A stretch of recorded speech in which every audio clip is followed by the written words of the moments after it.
সূরাতুল কাউসার 7 বার পরে নিম পাতায় ফু দিলে কি হয় যদি আপনি জানেন তাহলে আপনি অবাক হয়ে যাবেন। আল্লাহ পাক রব্বুল আলামিনের কোরআনুল কারীমের ভিতরে 114 খানা সূরা, এর ভিতরে সবচেয়ে ছোট সূরা হচ্ছে সূরাতুল কাউসার।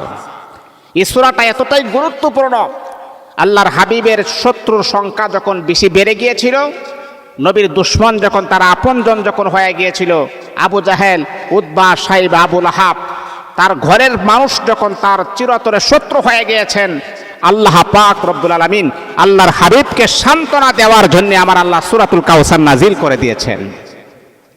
এই সূরাতুল কাউসার যদি আপনি 7টি নিম পাতায় যদি আপনি 7 বার করে ফু দিতে পারেন, আপনার যত বড় দুশমন হোক না কেন, যত বড় শত্রু আপনার হোক না কেন, এই শত্রু আপনার বন্ধুতে রূপান্তরিত হয়ে যাবে।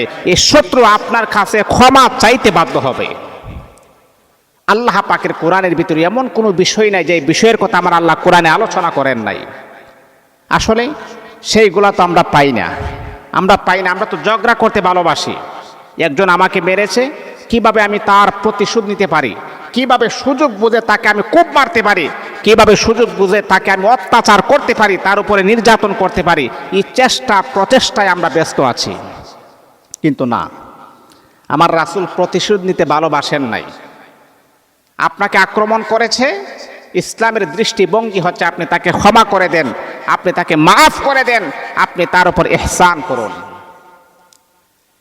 কারণ কেন জানেন, আমার রাসূলের এত সুন্দর আচরণ আর এত সুন্দর চরিত্র দেখে অনেক বেঈমান কাফের কালিমা পড়ে মুসলমান হয়ে গেছে। আল্লাহু আকবার, আল্লাহু আকবার।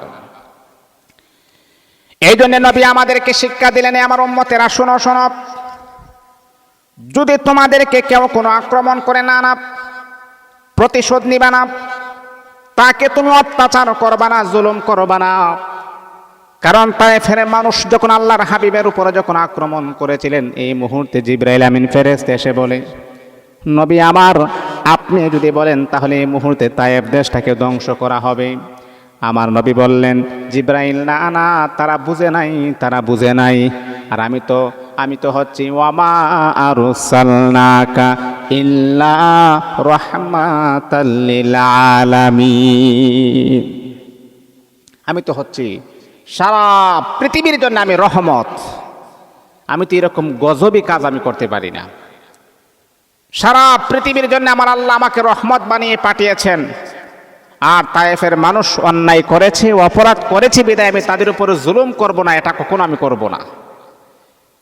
এ জিবরাইল, তারা বুঝে নাই, তারা আমাকে বুঝতে পারে নাই আমি যে রাহমাতাল লিল আলামিন। এ জিবরাইল, আমি বিশ্ব নবীর মনে সাক্ষী দেই, তারা বুঝতে পারে নাই। তাদের যে ছেলে সন্তান হবে, মেয়ে সন্তান হবে, তারা বুঝতে পারবে আমি যে আখিরের জামানার নবী। তারা বুঝার পরে আমার কাছে ঈমান আনবে, তারা আমার উম্মত হয়ে যাবে। কেমন নবী আমরা পেয়েছি! মারতে মারতে রক্তাক্ত করেছেন, রক্ত মুবারক জমিনে পড়ে যাবে সেই জন্য নবী বসে গেছেন, যদি রক্ত পড়ে যায় তাহলে জমিনের উপর আক্রমণ শুরু হয়ে যাবে। আর আমরা হইলে বললাম, দর তাকে, জনমের মত তাকে শেষ কর, আর তাকে বাঁচতে দেওয়া যাবে না। কিন্তু না, নবীর খাইসিয়ত, নবীর বৈশিষ্ট্য হচ্ছে আক্রমণ আমার উপরে করেছে, আমি কেন করব, আমি তাকে মাফ করে দেব। আল্লাহু আকবার, আল্লাহু আকবার।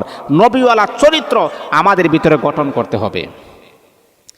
এ আল্লাহ তাআলার বান্দা, যদি আপনি মনে করেন আপনার চতুর্দিকে আপনার শত্রুর সংখ্যা বেশি হয়ে যায়, আপনার সামনে অনেক শত্রু, পিছনে অনেক শত্রু, ডানে অনেক শত্রু, বামে অনেক শত্রু, এই আল্লাহ তাআলার বান্দা যদি এমন শত্রু হয়ে যায়, তাহলে বন্ধু আমি আপনাকে বলবো, শুনেন শুনেন শুনেন, দিলের কান লাগিয়ে আপনি শুনেন বন্ধুরে আমার।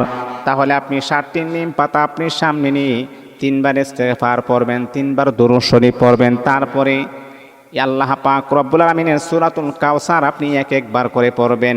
ইন্না আ'তাইনাকাল কাউসার ফাসাল্লি লিরাব্বিকা ওয়ানহার ইন্না শানিআকা হুয়াল আবতার। পরে এভাবে ফু দিবেন। আপনার শত্রু যারা আছে তাদের নামগুলো তো আপনি জানেন না? কে আপনার উপর আক্রমণ করতে পারে, কে আপনার চির শত্রু, তার নাম তো অবশ্যই আপনি জানেন। তার নাম জানার পরে বলবেন, আল্লাহ আব্দুল করিম আমার চিরশত্রু, হায় আল্লাহ তার শত্রু তার চক্রান্ত থেকে আমাকে হেফাজত করো। এবার ফুদিটা তবেন, আবার পড়বেন সূরা কাউসার। 7টা নিম পাতায় 7বার সূরা কাউসার পরে যখন আপনি দেখবেন সে যে রাস্তা দিয়ে গড় থেকে বের হয়, ওই রাস্তার মধ্যে একটা নিম পাতা আপনি ফালায় রাখবেন। এই রাস্তা দিয়ে যখন সে হাঁটবে দেখবেন তার অন্তরের ভিতরে আপনার প্রতি এক প্রকারের মায়া, মোহাব্বত, ভালোবাসা কাজ করবে, এমনকি সে আপনার কাছে মাফ চাইতে পর্যন্ত বাধ্য হয়ে যাবে। আল্লাহু আকবার, আল্লাহু আকবার। এই জন্য সূরাতুল কাউসার আপনি পড়বেন। এ বন্ধু আমার 2 নাম্বার হলো, যখন আপনি ভীষণ বিপদগ্রস্ত আছেন, মন আপনার খারাপ, মনের ভিতরে কোনো শান্তি নাই, হয়রানি, পেরেশানি, ডিপ্রেশন, আপনার মনের ভিতরে অস্থিরতা কাজ করতেছে, তখন আমি আপনাকে বলবো আপনি সূরাতুল কাউসার আপনি পড়বেন রে বন্ধু। আল্লাহ পাক রব্বুল আলামিন অবশ্যই অবশ্যই আপনার মনের ভিতরে এক প্রকার প্রশান্তি আমার আল্লাহ নাজিল করে দিবে।